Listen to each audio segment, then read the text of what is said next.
जय गुरु जी। संगत जी गुरु जी की डिवाइन कॉल सत्संग प्लेटफॉर्म में आप सभी गुरु परिवार का हार्दिक स्वागत है। अगर कोई भी संगत अपना सत्संग हम लोगों साझा करना चाहती है तो वो हिंदी में साफ राइटिंग में अपना सत्संग लिखकर हमारी जीमेल आईडी पर सेंड कर सकती है। आपके द्वारा सुनाए गए सत्संग से जो गुरुजी की नई जुड़ने वाली संगत है उन्हें गुरुजी के कल्याण महिमा अनुभव के बारे में ज़्यादा से ज़्यादा पता चलेगा।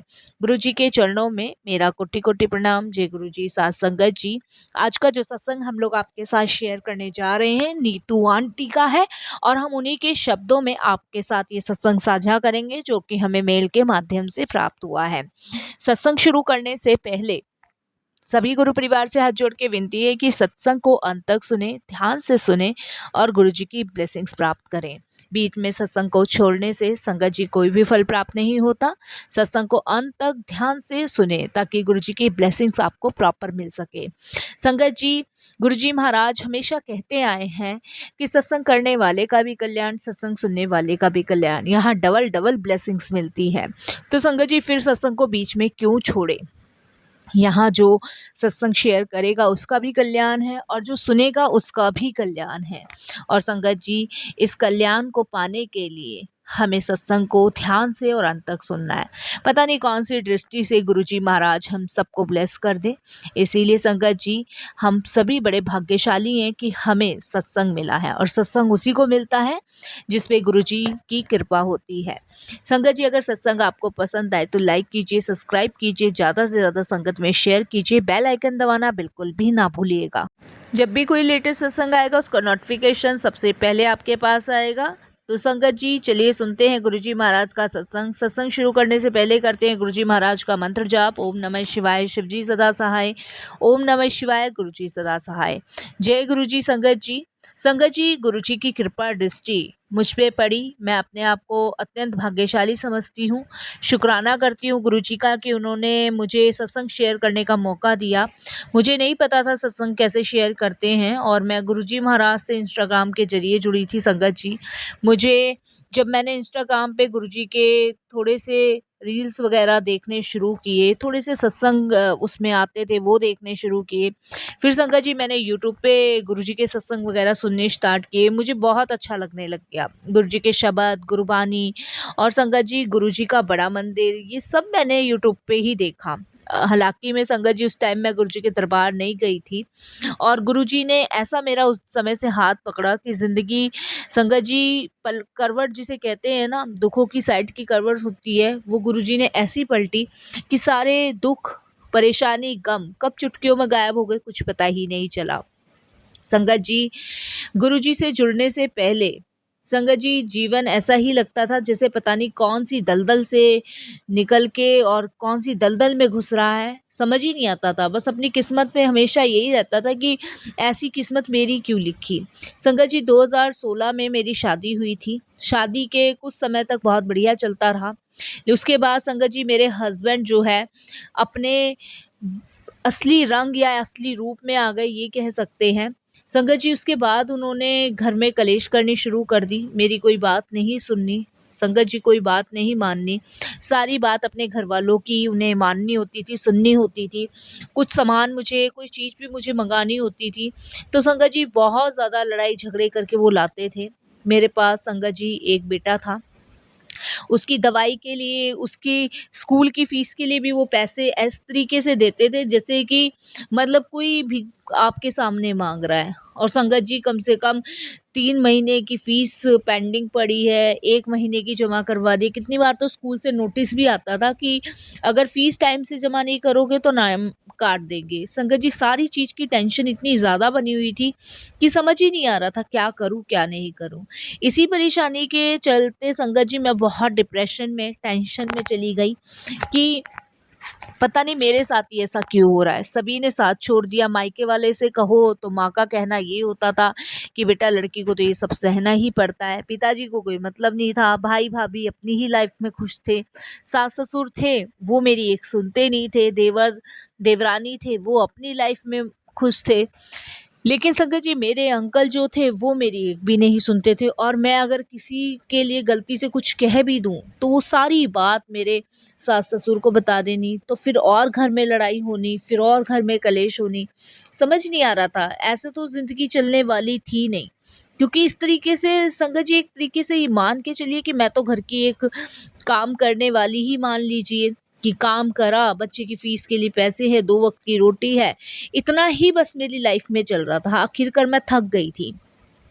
हद तो संगत जी वहाँ हो गई कि शिवरात्रि का समय था, मैंने 1 थाली दूध मँगवाना था भोले बाबा को अर्पित करने के लिए, और वो मेरे अंकल ने पैसे देने के लिए मना कर दिया। संगत जी उस चीज़ को लेके मैं बहुत परेशान हुई, क्योंकि मैं शुरू से ही, बचपन से ही भोले बाबा की भक्त रही हूँ, और हमेशा हर शिवरात्रि पे भोले बाबा को दूध से ही अभिषेक करती आई हूँ। संगत जी मेरे अंकल ने उस समय दूध नहीं दिया, और मेरे को जल से भोले बाबा को शिवलिंग को अर्पित करना पड़ा। उस समय मैं बहुत रोई, बहुत परेशान हुई, और सारी शिकायत, जो भी मन में शिकायत थी, वो सब शिवलिंग के सामने कह दी। ऐसा लगा जैसे उस दिन मैंने अपने मन का सारा गुमार भोले बाबा के आगे निकाल दिया। लेकिन संगत जी मुझे ये नहीं पता था कि भोले बाबा तो इतने दयालु हैं कि उस दिन से ही मेरी बात समझ लेंगे और सुन लेंगे। और संगत जी वही भोले बाबा ने किया। संगत जी मैं इतनी डिप्रेशन में थी कि मुझे रातों को नींद नहीं आती थी, यही सोच के कि अगली सुबह अब क्या होगा, अगली सुबह कौन सी चीज़ पे लड़ाई होने वाली है, अगली सुबह कौन सी चीज़ पे ताने मिलने वाले हैं। ये सब की वजह से संगत जी मुझे रातों को नींद नहीं आती थी, और इसकी वजह से मैं बीमार भी होती चली जा रही थी। क्योंकि संगत जी जब नींद पूरी नहीं होगी, टेंशन इतना होगा, तनाव इतना होगा, तो बंदा क्या होगा, बीमार ही होगा। किसी से अपने मन की बात कह नहीं सकते, दुख शेयर कर नहीं सकते, मन ही मन अंदर ही अंदर इतना घुटना, इतने परेशान।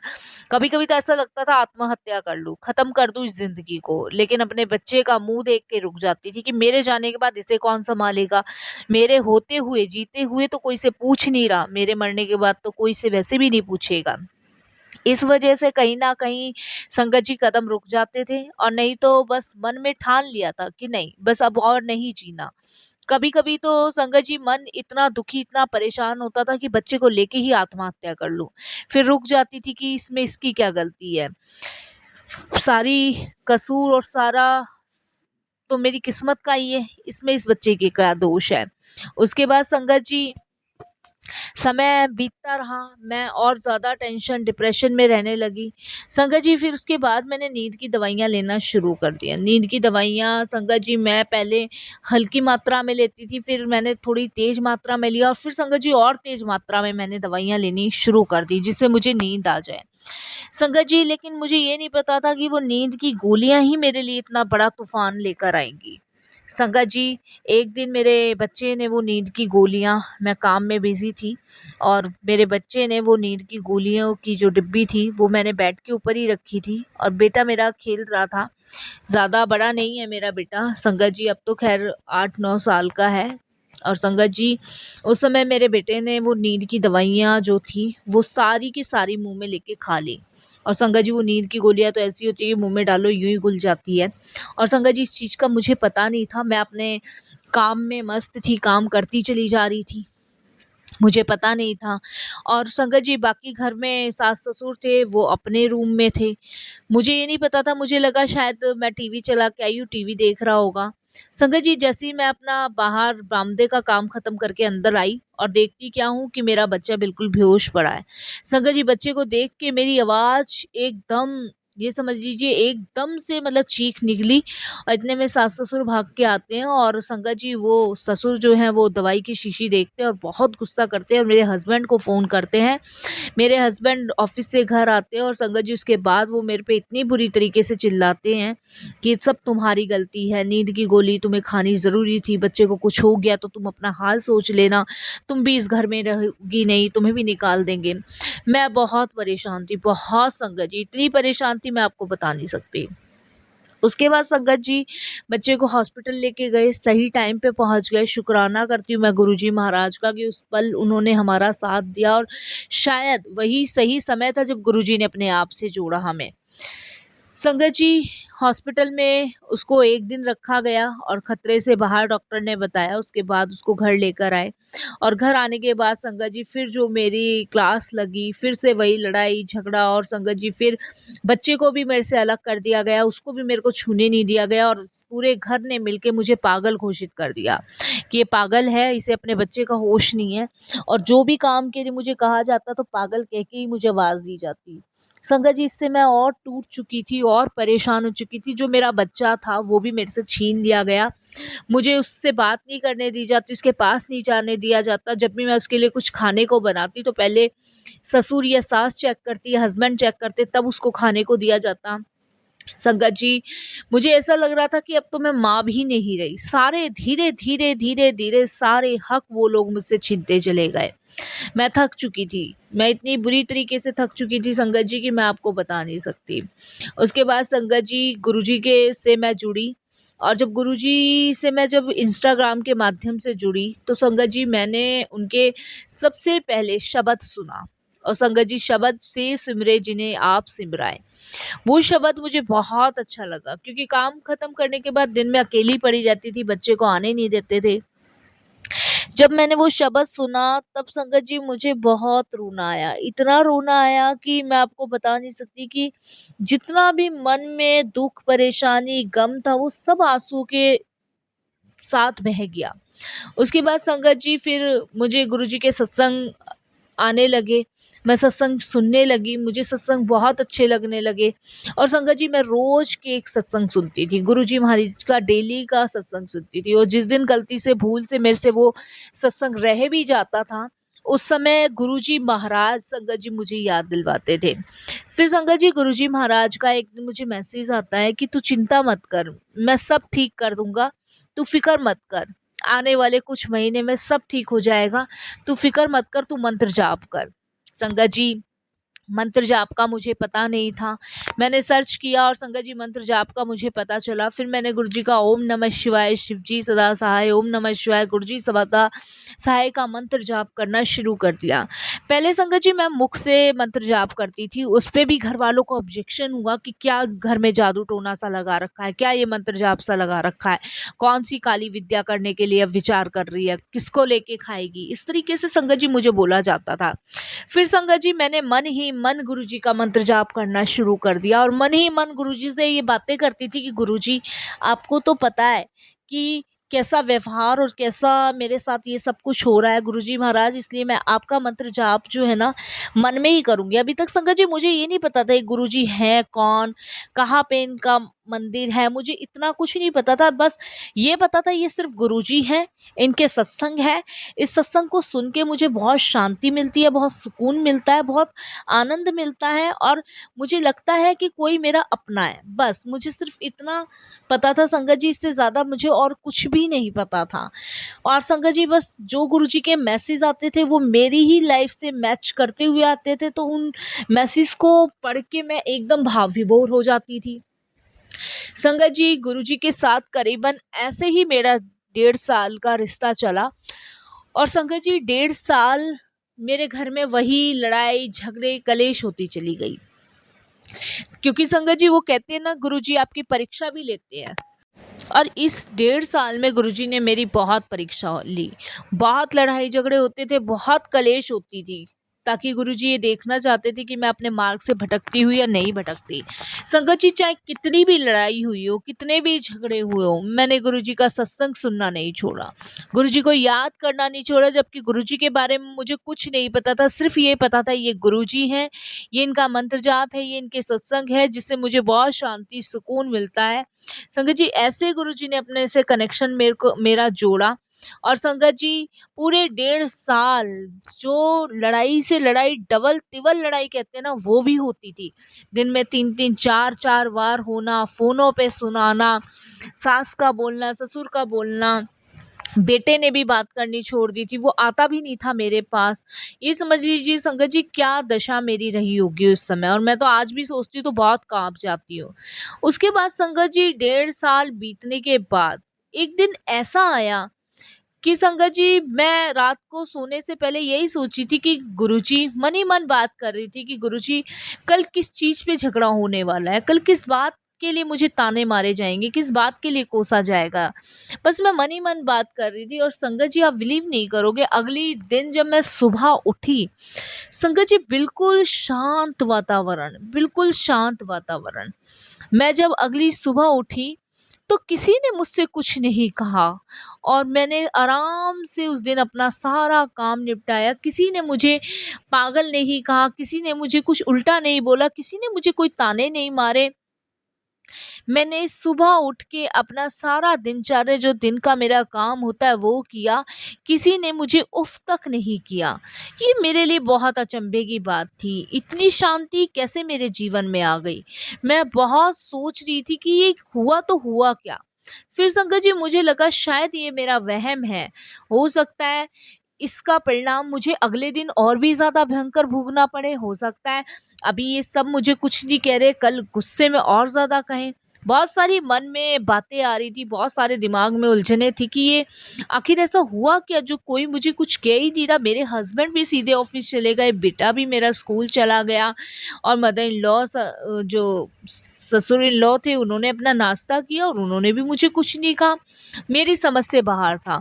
संगत जी फिर मैंने मन ही मन गुरुजी से कहा कि गुरुजी ये आज कुछ ऐसा क्या हो गया जो इन लोगों ने मुझे कुछ भी नहीं कहा? कल तो मैं बहुत सारी चीज़ें आपको मैंने शेयर करी थी। संगत जी मुझे नहीं पता था कि गुरुजी ने तो सब कुछ बदल दिया। जो गुरुजी ने मुझे मैसेज दिया था कि आने वाले कुछ समय में सब ठीक कर दूंगा, वो गुरुजी ने कर दिया था। संगत जी फिर मैं रात को सोई, अपना सबका खाना वगैरह बना के खा के फिर मैं गुरुजी से कहने लगी, मैंने कहा गुरुजी अब देखना कल तो पक्का ही होगा। आज इन सब ने कुछ नहीं कहा, कल पक्का ही होगा। और संगत जी जब अगली सुबह उठी, कुछ भी नहीं। जैसा मेरा एक दिन गया वैसा दूसरा दिन गया। संगत जी मेरे को कुछ भी समझ नहीं आ रहा था, कुछ भी। दोपहर का समय था, इतने में गुरुजी का एक मैसेज मेरे फ़ोन पे आता है कि कुड़ी अब चिंता करने की कोई ज़रूरत नहीं है, मैंने सब कुछ ठीक कर दिया। अब कोई तुझे कोई ताना नहीं मारेगा, कोई तुझे कुछ नहीं कहेगा। अब तू आराम से अपना जीवन व्यतीत कर, मुझे थोड़ा समय और दे, तेरे पति नु सही रास्ते पे लाऊंगा। संगत जी मैं एकदम वहाँ विभोर हो गई। मैं समझ चुकी थी जो गुरुजी ने मुझे आज से 1.5 साल पहले मैसेज दिया था, ये गुरुजी की ही कृपा है। और मैंने मन ही मन गुरुजी को बहुत धन्यवाद दिया, बहुत ज़्यादा धन्यवाद दिया कि मालिक आपने मेरी इतनी सारी परेशानी हल कर दी। अब अंकल मेरी धीरे धीरे बात को सुनने लग गए, मेरी बात को मानने लग गए। मैं जो भी सामान मंगाती थी वो रो रो के नहीं लाते थे, वो लेकर आ जाते थे और कोई लड़ाई झगड़ा नहीं करते थे। अब सास भी मुझसे बात करने लगी थी, ससुर भी मेरा सम्मान करने लगे थे। इतना बदलाव कैसे आ गया? जो चौबीसों घंटे मुझे एक ऐसी नज़र से देखती थी कि कब क्या कह दें, कुछ नहीं पता। और मैं मन में इतना डर लगाए बैठी रहती थी कब कहाँ से कोई कौन सा झगड़ा मेरे लिए खड़ा हो जाए। और संगत जी उस दिन के बाद से मेरे जीवन में कोई लड़ाई नहीं, कोई झगड़ा नहीं। धीरे धीरे मेरे अंकल में भी बदलाव आना शुरू हुआ। और संगत जी इस तरीके से गुरुजी महाराज ने मेरा जीवन जो इतनी जटिल समस्याओं में था उससे बाहर निकाल के मुझे लाके खड़ा किया। अब घर में मुझे बहू का सम्मान मिलने लगा, माँ का प्यार मिलने लगा, बेटा आने लग गया, बात करने लग गया। और संगत जी मतलब ये समझ लीजिए जो मेरा मान सम्मान नहीं करते थे घर परिवार वाले, आज वो मुझे अपने पलकों पे बिठा के रखते हैं, वो भी गुरुजी की कृपा से।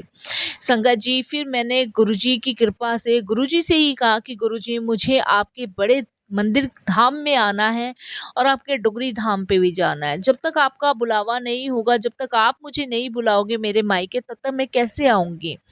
संगत जी गुरुजी की ऐसी कृपा हुई कि मेरे अंकल ने सामने से मुझे आप गुरुजी महाराज के दरबार जाने के लिए कहा। संगत जी मेरे अंकल के एक फ्रेंड थे जिनके यहाँ गुरुजी महाराज का सत्संग था। ये सत्संग भी गुरुजी ने रखवाया था। और उनकी फैमिली जो थे, सत्संग के बाद गुरुजी के बड़े मंदिर और डुगरी धाम मंदिर जाने का प्लान था। संगत जी गुरुजी की कृपा से मेरे अंकल ने मुझे अपने फ्रेंड के यहाँ सत्संग में जाने के लिए कहा। और संगत जी उस दिन मैंने पहला सत्संग गुरुजी का उनके फ्रेंड के यहाँ अटेंड किया।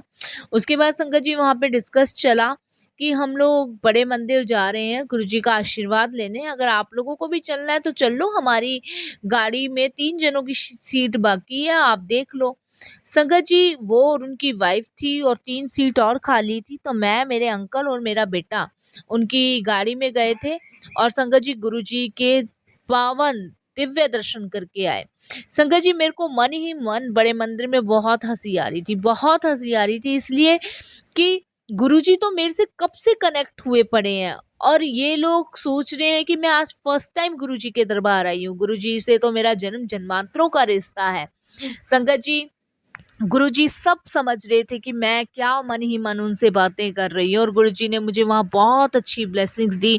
एक येलो कलर की बटरफ्लाई मेरे इर्द गिर्द घूमती रही जब तक मैंने वहाँ दर्शन किए। जब मैं बड़े मंदिर से बाहर आई, वो बटरफ्लाई मेरे साथ ही साथ चलती हुई आई और साथ ही साथ रही।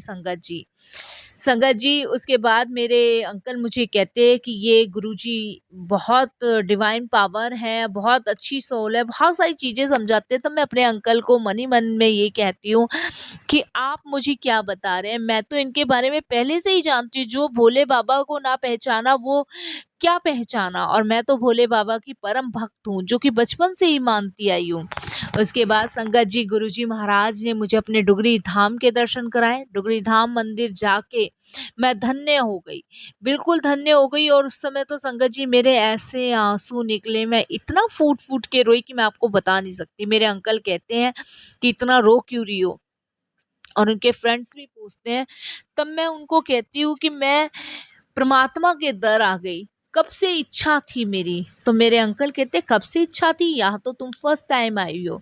मैं अपने अंकल को कुछ नहीं बताती, मैं उनको बस यही कहती हूँ कि पता नहीं मेरे आंसू अपने आप निकल गए और यहाँ पे मुझे बहुत शांति, सुकून और चैन मिल रहा है। तो मेरे अंकल एकदम से कहते हैं हाँ यहाँ कुछ तो बात है, मुझे भी बहुत शांति और बहुत सुकून मिल रहा है।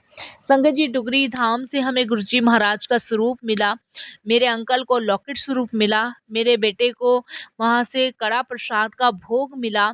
संगत जी अपनी अपनी ब्लेसिंग्स लेके हम घर आए। घर आने के बाद संगत जी मेरा घर एकदम स्वर्ग बन गया और आज भी हमने अपने ड्राइंग रूम में गुरुजी महाराज का बहुत बड़ा स्वरूप लगा रखा है। संगत जी हम जिस भी रूम में जाते हैं हमें लगता है कि गुरुजी महाराज उसी रूम में से हमें देख रहे हैं। और गुरुजी की कृपा ऐसी मेरे घर पे बनी कि संगत जी सब कुछ नॉर्मल स्थिति से हो गया, सब कुछ। गुरुजी सब चीज़ संभव कर सकते हैं, जो संगत जी हम सोच भी नहीं सकते ना, वो भी गुरुजी महाराज संभव कर सकते हैं। शुक्राना करती हूँ, बहुत बहुत शुक्राना करती हूँ। धीरे धीरे धीरे धीरे मेरे सास ससुर भी गुरुजी महाराज से जुड़ते चले जा रहे हैं। जब भी मैं आप घर में सत्संग लगाती हूँ मेरे ससुर भी सुनते हैं, सास भी सुनती है और धीरे धीरे उनका कनेक्शन गुरुजी महाराज से बनता चला जा रहा है। और संगत जी मुझे उम्मीद है गुरुजी महाराज से कि एक ना एक दिन वो अपने से जोड़ ही लेंगे और ऐसा जोड़ेंगे फिर कभी हटने ही नहीं देंगे। संगत जी धीरे धीरे मेरे अंकल भी गुरुजी से कनेक्शन मजबूत बनाने की कोशिश कर रहे हैं। वो भी सत्संग सुनते हैं, वो भी शब्द सुनते हैं, सुबह उठते ही गुरुजी का मंत्र जाप चला देते हैं। अब संगत जी घर घर लगता है, स्वर्ग लगता है, अब लगता है कि अपने रिश्ते हैं ये कुछ।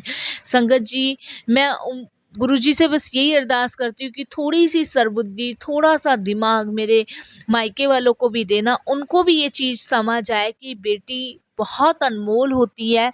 परेशानी के समय में उसे ये ना कहा जाए कि जो जैसा तुम्हारी किस्मत में लिखा है उसे भोगो, परेशानी के समय में अपनी बेटी के साथ खड़े रहो। बाकी संगत जी कोई हो ना हो, मेरे गुरुजी महाराज तो हमेशा ही मेरे साथ है। बस संगत जी वाणी को विराम देती हूँ। जय गुरुजी महाराज।